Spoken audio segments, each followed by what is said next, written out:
First of all emergency में triage करते हैं, ओके। ट्रायज करके इनको रेस्पेक्टेड स्पेशलिटीज़ के शिफ्ट करते हैं। हम 3 डॉक्टर्स हैं, इमरजेंसी फिजिशियंस हैं और बाकी पैरामेडिकल स्टाफ भी है। ऑब्वियसली इमरजेंसी 24/7 चलाते हैं।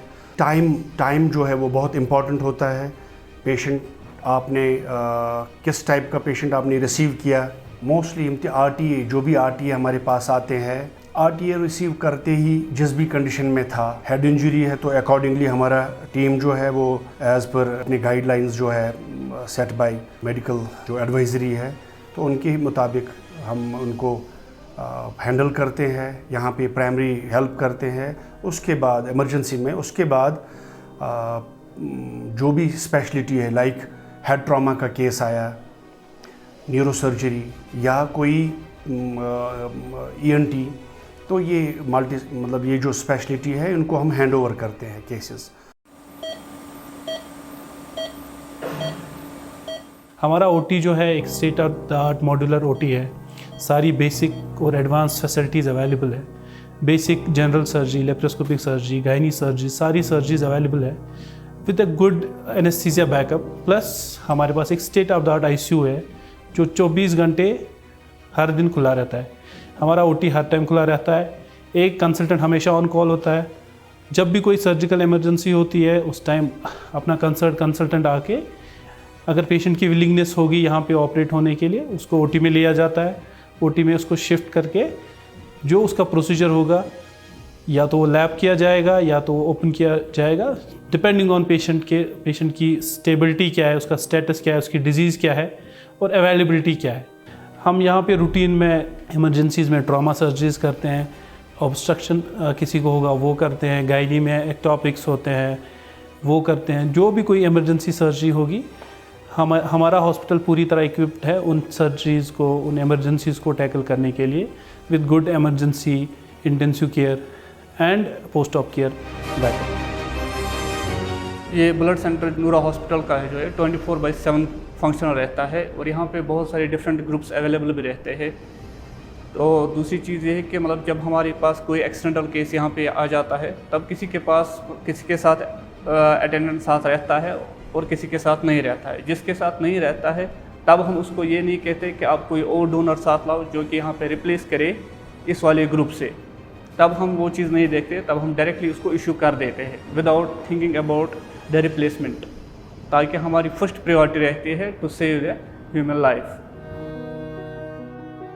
कश्मीर वैली में सिर्फ यही नूरा हॉस्पिटल ही एक ऐसा हॉस्पिटल है जहाँ पर फिजियोथेरेपिस्ट असाइन किया गया है 24 आवर्स के लिए इन एक्सीडेंट एंड इमरजेंसी में। डे पीरियड में हम फुल टाइम रखा जाता है और नाइट टाइम में ऑन कॉल रखा जाता है। इंटरवेंशन फिजियोथेरेपिस्ट का क्या है? सबसे पहली बात, इंटरवेंशन क्या करता है? असिस्ट करता है पेशेंट को इन रोड ट्रैफिक एक्सीडेंट। पेशेंट उसको बेड में मोबिलिटी को ट्रांसफर्स और मोबिलिटी इन द सेंस ये मूव कर सकता है ये पेशेंट कि नहीं, ये उस लायक है कि नहीं, ये मूव कर सकता है। इनको ट्रांसफ़र बेड से दूसरे बेड में कैसे लिया जाए। इन द मीन टाइम दूसरा पेशेंट कार्डियक अरेस्ट होता है। फिजियोथेरेपिस्ट एक इंपॉर्टेंट टीम मेंबर होता है कोड ब्लू टीम में एयरवे मैनेजमेंट करने के लिए। किसी पेशेंट को चेस्ट बैड होता है बहुत ज़्यादा, उसकी वजह से उनको क्या होता है, they can not breathe easily, उनका स्प्यूटम रिटेंशन होता है। तो फिजियोथेरेपिस्ट उस वक्त अपने मैन्यूवर्स यूज़ करके उनको निकालने में उनकी ब्रीथिंग को हेल्प कर देता है, उनकी ब्रीथिंग को काम डाउन करता है। बहुत सारी चीज़ें, इवन इन सम पेशेंट्स को अगर एक्सरसाइज से रिलीफ मिले या acute back pain direct hospital में आ जाता है, उसका हॉस्पिटल स्टे कम करने के लिए physiotherapist have a great role in this.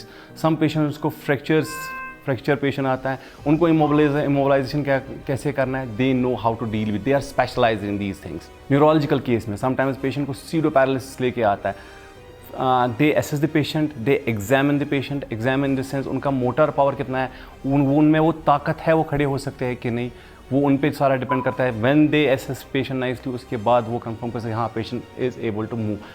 अगर मूव करने के बाद उनको कौन सा डिवाइस यूज़ करेंगे, whether is a walker, whether is a stick, कौन सा उनके लिए सूटेबल रहेगा, that is the physiotherapist role in the accident emergency. Then they send the patient to a concern department, like इनको नहीं फिजियोथेरेपी OPD में भेजना चाहिए और else they want an in patient department. मुझे एक्सीडेंट हुआ था, फिर मुझे लगी थी अब मुझे यहाँ पहले इमरजेंसी में एडमिट किया, फिर मुझे ऊपर यहाँ सर्जिकल वार्ड में एडमिट किया, फिर मुझे वहाँ पे सर्जरी हुई। अब मुझे वार्ड में शिफ्ट किया। अब मैं पिछले 4 दिन से यहाँ पे हूँ। माशाल्लाह यहाँ का स्टाफ बहुत ही अच्छा है, यहाँ का नर्सिंग डे मैनेजमेंट सुबह आ रहे हैं देखने, बहुत ही अच्छा है। असल फैसिलिटी माशाल्लाह असल फैसिलिटी बेहतरीन इस्माइल सोबन वारिया असल फैसिलिटी दित्मत अल्हम्दुलिल्लाह।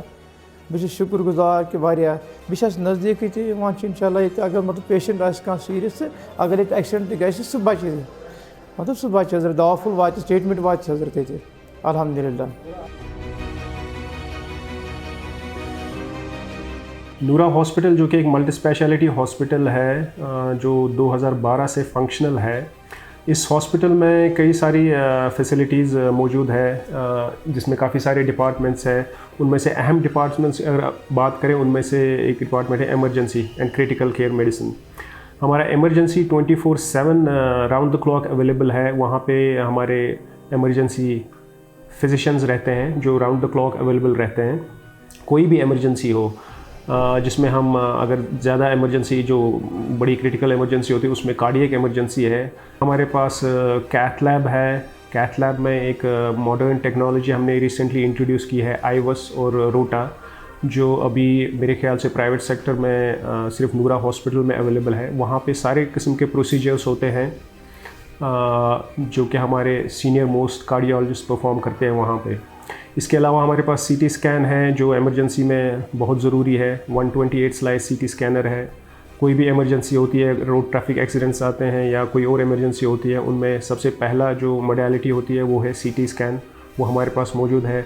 और हमारे पास round the clock blood bank facility available है। उसमें होल ब्लड के साथ ब्लड कंपोनेंट्स भी अवेलेबल है जो कि अगेन एक प्राइवेट सेक्टर में 2-3 हॉस्पिटल्स के पास मौजूद है वो फैसिलिटी।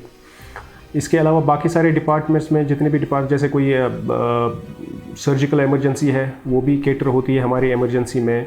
रेडियोलॉजिस्ट हमारे अवेलेबल रहते हैं।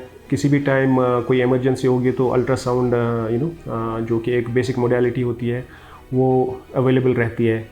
इसके अलावा हमारे पास critical care ambulance round the clock available रहती है जिसमें एक ट्रेंड डॉक्टर रहता है और प्लस पैरामेडिक्स रहते हैं जो कि रेडी होती है 24/7।